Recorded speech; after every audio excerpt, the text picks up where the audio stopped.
Ndabasuhuza mu izina ry'umwami wacu Yesu KRiSTO, kaze mwese mu isaha y'agaciro. I greet you all in the name of Jesus. Welcome to the hour of value. Uyu ni umunsi mwiza. This is a good day. Mugire umugisha uva ku Mana. Receive a blessing from the Lord. Iwacu mu rugo nawo ni umugisha. Our home is a blessing. Na n'isabukuru ya Mama Angelique. And it's a birthday of Mother Angelique. Ndakwifura isabukuru nziza hamwe n'abakunzi bacu bose. I wish you a happy birthday and all our loved ones. Mukomeze mudusabire umugisha uva ku Mana mwese abakunzi b'isaha y'agaciro. Keep praying for us, all the beloved of our value. Amen. Amen. Reka dusenge hanyuma twinjire mu mwanya wacu w'isaha y'agaciro tuganira ijambo ry'Imana.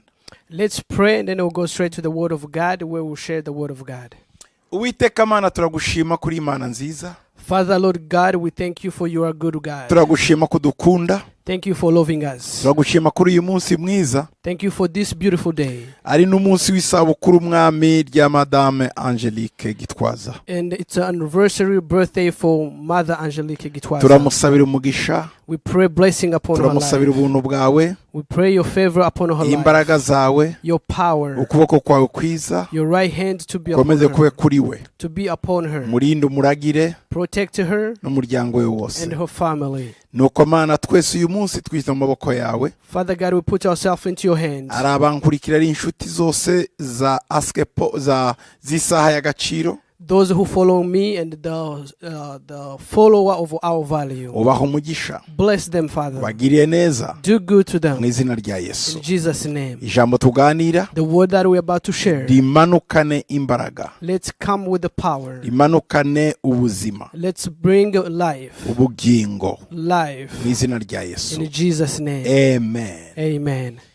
Karibu mwese aho muri mwicaye kuri televiziyo, kuri radio zanyu, kuri mudasobwa, kuri telefone, mukurikira ku mbuga zitandukanye. Welcome all of you where you are following us on TV, in any other platform you are following us. Iki cyumweru this week turagira ngo itegure kwakira umutima mushya. Get ready to receive a new heart. Niwo mutwe w'ijambo.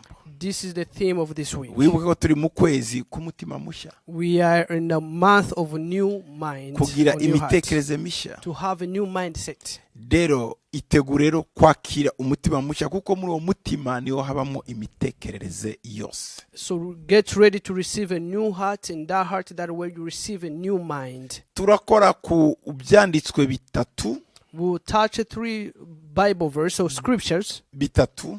3 bibiri biri mu isezerano rya kera, ikindi kimwe kiri mu isezerano rishya. 2 are in the Old Testament and then 1 is the New Testament. Ezekiel 36:25 kugeza kuri 27. Ezekiel 36:25 to 26.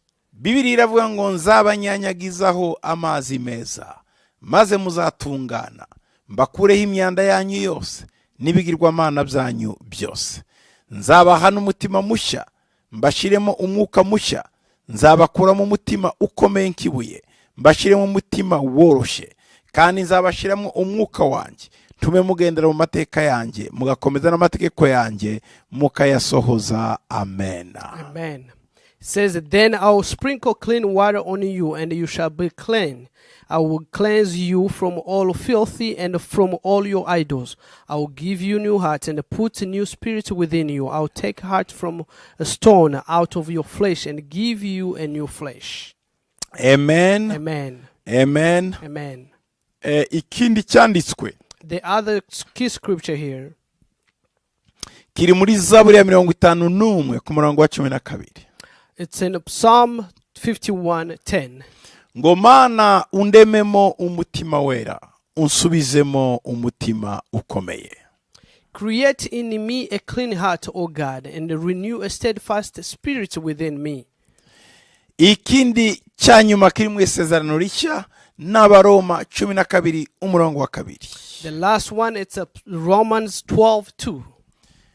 Kandi ntimwishushanye n'abiki gihe, ahubwo muhinduke rwose mugize imitima mishya, kugira ngo mumenye neza iby'Imana ishaka, ari byo byiza bishimwa kandi bitunganye rwose.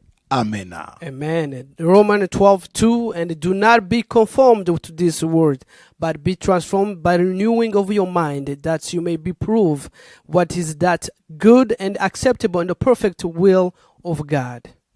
Okay.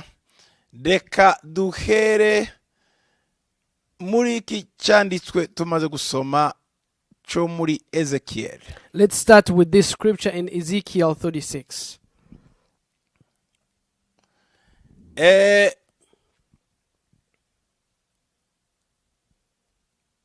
Bibiliya iratwereka isezerano Imana yagiranye n'Abisirayeli. The Bible shows us a covenant that God made with the Israelites. Nyuma yo kunyanyagira bajya mu mahanga. After they have scattered all over the world. Yakoresheje ijambo hano. He used a word here. Nzabanyanyagizaho amazi. I will sprinkle clean water. Baranyanyagiye. They have been scattered. Nawe azabanyanyagizaho amazi. And he will sprinkle water. Ijambo kunyanyagiza. The word sprinkle or scattered. Rikomoka mu ijambo ry'Igiheburayo bita ngo ni zarak. It originates in the word of Hebrew called zarak. Zarak. Ni ukuvuga ngo kubahana hariya nibyo kunyanyagira. It's not being in one location, it's scattered. Ariko kandi nanone ni ugusukaho ni nkaho ufite iki bacita icyuhagizo, noneho ukagishiraho amazi ukagenda ugisuka, cyangwa se ugenda amazi ari kuri icyo cyuhagizo, none ugenda ukinyanyagiza ku bantu cyangwa se ku kintu. It's like having an instrument where you go around to sprinkle water over anything. Ufite nk'umukubuzo. Like a broom. Noneho ukawusukaho amazi ukagenda ushahira. And then you go around with that broom, sprinkle water on it. Imana yabivuze mu buryo figurative, mu buryo bw'amayobere niba navuga buryo bw'umugani. God spoke this in a figurative way. Ngo nzabanyanyagizaho amazi meza. I will sprinkle a clean water on you. Kuko ubuzima bwabo bari baranyanyagiye. Because their life has been scattered. Baragiye hirya no hino. They have went all over the world. Baratakaje ibyiringiro. They have lost the hope. Baratakaje inzira. They have lost the way. Badafite icyerekezo. Without having any direction. Basa n'intama zazimiye ziranyanyagira mu gasozi zabuze umwungeri uzihuza. Like a sheep without a shepherd.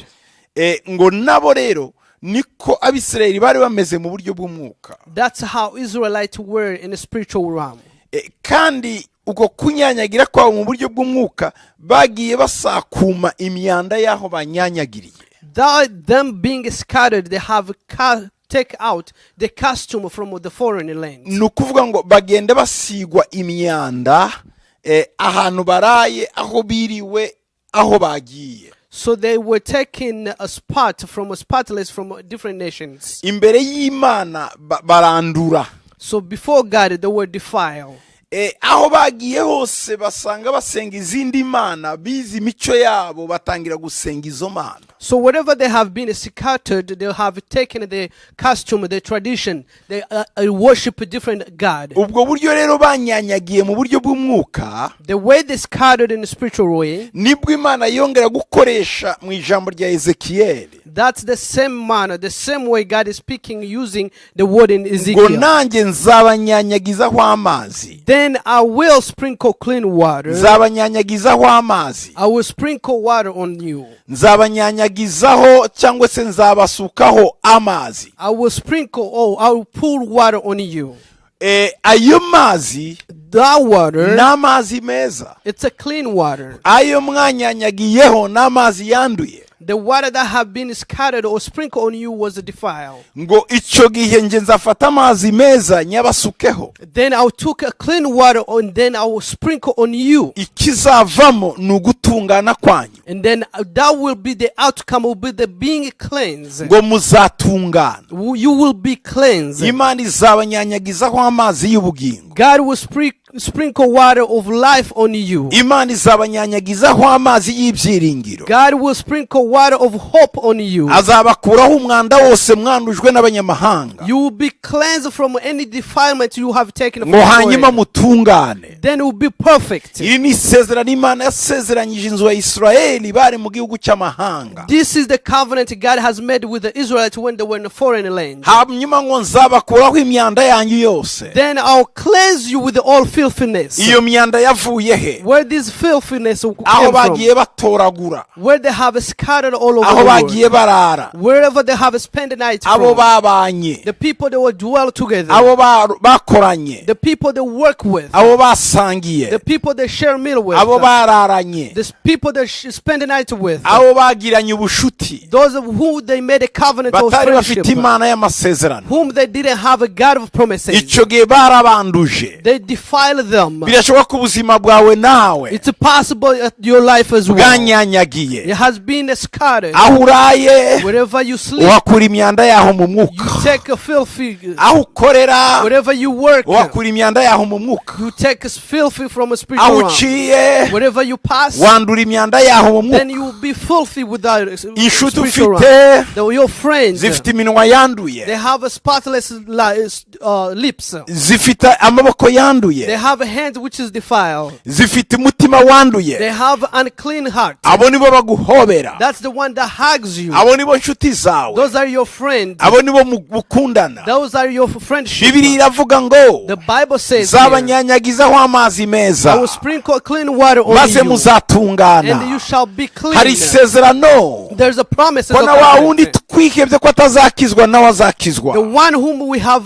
discouraged that he won't be saved, he will be saved. imbaraga z'amazi ava mu ijuru The power of the water coming from heaven, ziratunganya. it's clean. zikuraho imyanda It yose. takes you away out of ngo filthiness. nzabakuraho n'ibigirwamana byanyu byose. And I will take all your idols. aba ni abantu bari mu bigirwamana These are the people who are in idols. baraguza They were being witchcraft, basenga imana zaremwe n'abantu. worshipping God who made by people. baribagiwe imana ya They Isirayeli. have forgotten God of ngo Israel. n'ibigirwamana nzabikuraho. And I will remove all the idols. dufite isezerano bene We data. have a covenant. dufite isezerano bene We data. have a covenant. ibyo imana yavuze bizaba. Whatever God has spoken on our Aho life will ntibirangiye. come to pass. This is not the end. kugukuraho umwanda. Not only to be cleansed, kukoza. to clean you, kukweza. to cleanse you, umwenda wawe kugira mushya. your clothes to be new. tibisobanuye ko It doesn't mean utazongera kubyanduza. you will not be spot again. ushobora kugurirwa umwenda mwiza You can buy new garments or new bakakujyana clothes, muri dushe and then you'll be cleaned. bakakwambika umwenda w'umweru You'll be put in a white garment n'urukweto rwiza and new shoes n'ingofero nziza with a new hat n'isaha nziza. and a new watch.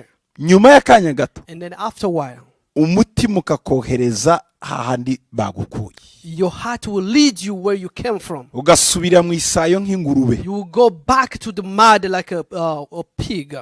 aho hantu That place harongera handuze ya myenda. will defile or filthiness your heart. harongera handuze ya ngofero. It will make unclean the heart. harongera handuze wa mubiri wawe. It will filthiness your body, rwa rukweto rwawe. your shoes, ya saha yawe. your watch. ariko hari ikindi Imana ikora iyo imaze kukuhagira. But there's another thing God does when you have been hari cleansed. deliverance Imana igukorera. There is a deliverance God does to do to you. ku murongo wa 26 On verse 26, ngo nzabaha n'umutima mushya. I will give you a new heart. umutima mushya ukora iki? What is a new heart does? usimbura uwa kera. It replaces the old heart. uwa kera The old wari heart umenyereye icyondo. that used to be getting mad. wari umenyereye imyanda. That God used to get it defiled. wari umenyereye kwandura. That have been used to get it defiled. ariko umutima mushya But a new heart uratangirana n'ibintu bishya. will start with new things. uri bumenyere imyambaro You mishya. will get used to new clothes. ibyo wambitswe bishya, new garment, umubiri mushya, new body. ni umutima udafite irari utazi ibyo hanze. It's a heart without any lust. Rero ngo nzabaha n'umutima mushya, And I'll give them a new heart. nzabashiramo umwuka mushya. I'll put a new spirit within you. Yesu ashimwe cyane. Praise Jesus. Yesu ashimwe cyane. Praise Jesus. Iri jambo riyatangaje cyane. This is an amazing Ngo word. nzabaha umutima mushya, I'll give you a new heart. nzabaha umutima mushya. I'll give you a new heart. Amen. Amen. Ngo mbashiremo n'umwuka mushya. And put in you new spirit within Hari you. umwuka, There is a spirit. hari umutima. There is a heart.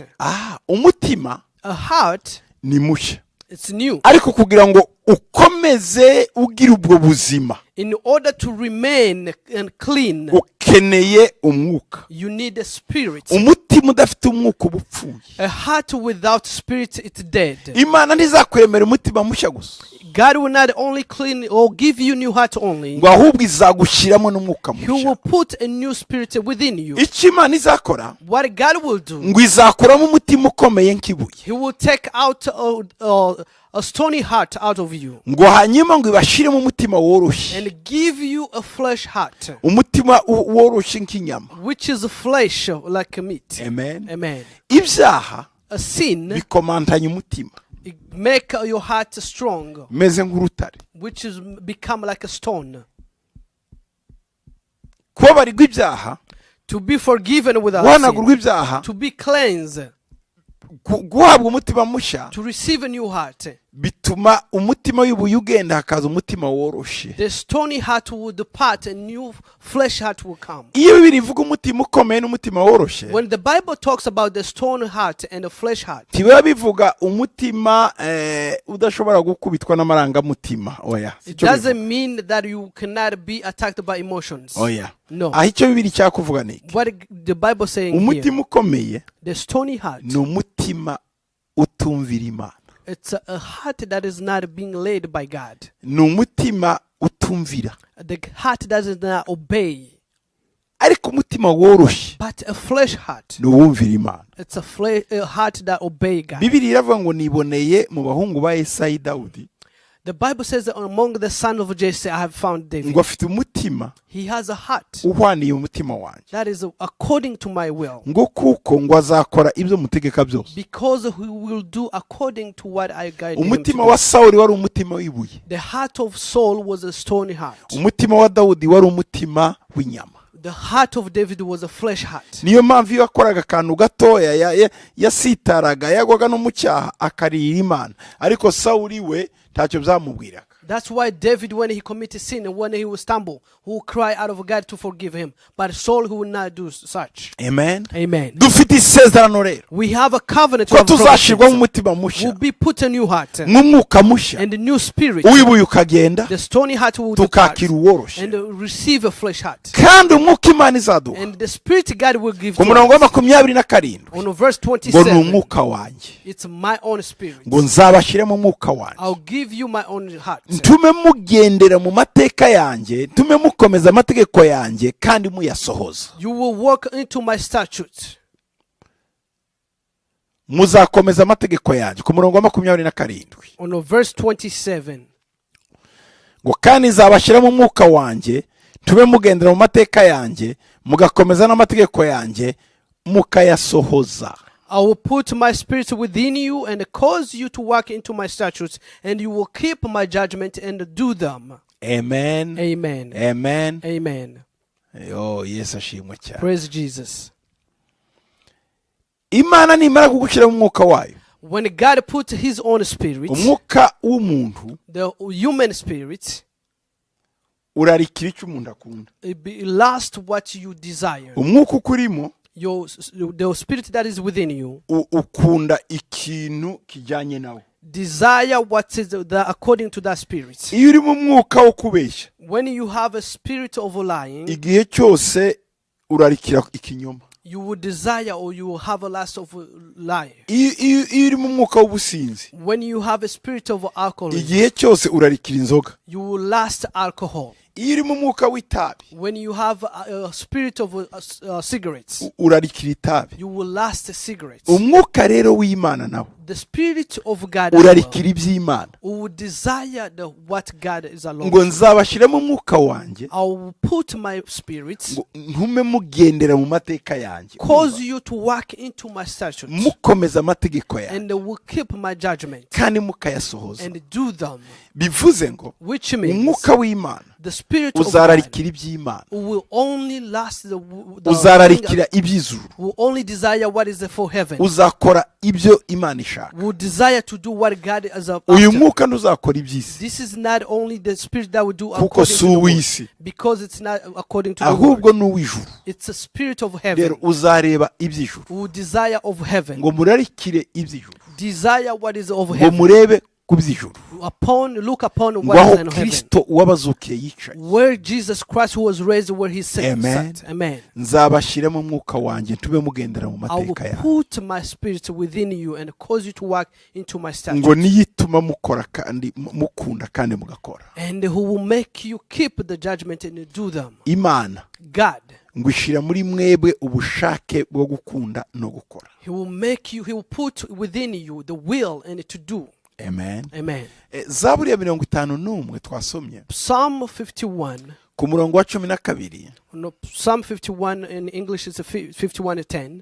ngo Mana ni isengesho It's a prayer. kandi nifuza ko nawe dusengana, That's I wish to pray together. We'll pray this. ngo ndema mu mutima wera, Create in me a clean heart. subiza mu mutima ukomeye. Put me back a flesh heart. Mana undeme mu mutima wera, Create in me a clean heart. unsubize mu mutima ukomeye. Restore a new flesh heart, spirit a new spirit within me. me. Iri jambo rivuze iki? What is the meaning of this word? Ni ijambo ry'umuntu wananiwe kureka ikintu, wananiwe kuva ku kintu. Umutima afite, umwuka afite bimusubiza hahandi, arimo yinginga Imana ngo Mana ntabara. Nkuramwo uyu mutima, unshiremo umwuka wawe, ndarikira ibyawe. It's for someone who has a heart that cannot depart or have the courage to leave what is bondage him. So now it's a prayer. Create in me a clean heart, O God, and renew my steadfast spirit within me. Ndagira ngo ribe isengesho ryawe. Let this be your prayer as well. Usengere umwana wawe, Pray for your son on the daughter. usengere umuvandimwe wawe. Pray for your relative. Imana ireme umutima mwiza muri we, God to create a clean heart in them, imusubize mu mutima ukomeye. and the spirit of Amen. steadfast spirit. Umwanditsi w'Abaroma aravuga ngo The scripture of Romans says 12:2 12:2, ngo ntimwishushanye n'ab'iki gihe, and do not be conformed to this world, ahubwo muhinduke rwose be mugize imitima mishya. transformed by renewing of your mind. Hinduka, gira umutima mushya, Be transformed. ntiwishushanye n'abantu, Do not be conformed to this ngo world, kugira ngo umenye neza iby'Imana ishaka, so that you may prove what is the good ari and byo acceptable, byiza bishimwa kandi bitunganye rwose. acceptable and the perfect will of God. Ngiye gusengana nawe, We are about to pray with you. ngiye kukwereka Imana I'm about to lead you to in kugira prayer, ngo uhabwe umutima mushya, so you can receive a new heart, uhabwe umutima mwiza. so you can receive a clean heart. Aho uri Wherever you are, humiriza, close your eyes. ubishoboye pfukama, If you are able, kneel down dusenge, and we'll pray this dusaba prayer, umutima mushya so we can pray for new heart mu izina rya Yesu. in Jesus' name. Uwiteka Mana, Lord Father God, Uwiteka Mana, Lord Father God, ndemera umutima we, create in me a clean heart. subiza mu mutima ushikamye Restore in me a steady heart. mu izina rya Yesu. In Jesus' Mu name, mutima wanjye in my heart, shiramo inzira, put your way, inzira ikumvira, the way that obey inzira you, ikubaha. the way that Reka obey you. umwuka wawe Let your spirit anyobore, lead me, nyogesha amazi, cleanse with me, ndera, so I can be cleansed. mu mutima mushya, Give me a new heart. undinde kwishushanya n'iby'iki gihe, Protect me from conformed for this world. mu izina rya Yesu. In Jesus' name. Undinde mwami kwishushanya n'ab'iki gihe, Protect me from being conformed to this ahubwo world, mpinduke rwose mushya mu mutima so wawe, I can be new to you in a new mind, kugira ngo menye neza icyo ushaka, so I can know your will menye ibyiza bishimwa and acceptable kandi bitunganye and rwose. the perfect will of God. Ndasabira mwene data I pray for my brethren gukomera muri wowe, to remain strong, guhabwa umutima mushya to receive a new heart. mu izina rya In Yesu. Jesus' name. Niba utarakizwa, If you haven't been subira saved, muri iri sengero repeat after me kugira ngo nawe ukizwe. so you can be saved. Subiramo uvuga ngo mwami Yesu, Say, Lord Jesus, ndi umunyabyaha, I am a sinner. mbabarira Forgive me. ibyaha byanjye byose. Forgive all my sin. Ciye bugufi I humble myself imbere yawe. before you. Mbohora Yesu, Deliver me, Lord. mbohora data Deliver me, muri uyu Father, mwanya. in this moment. Ndagushima ko I praise you, Lord, umwuka wawe that your spirit anyobora. will lead me. Ndakwakiriye, I receive you. untegeke, Lead me. uba umwami, Be my uba Lord. umukiza Be my mu Savior bugingo bwanjye. upon my life. Ibya kera ndabiretse, Let the old depart tangirane nawe ibishya to start new with mu you. izina rya Yesu. In Jesus' name. Amen, Amen. amen. Amen. Urakijijwe, Are you saved? wakiriye Yesu, You have received reba Jesus? itorero rikwegereye, Go to the church near you usenge. and Aho start basoma praying. Bibiliya Where they read the Bible bagasenga and pray kandi bakuzura umwuka we, and be filled with Holy Spirit. aho ariho uzajya, Go there aho buzura umwuka we. where they are filled with the Holy Spirit. Imana iguhe umugisha. May God bless you. Bye. Bye bye.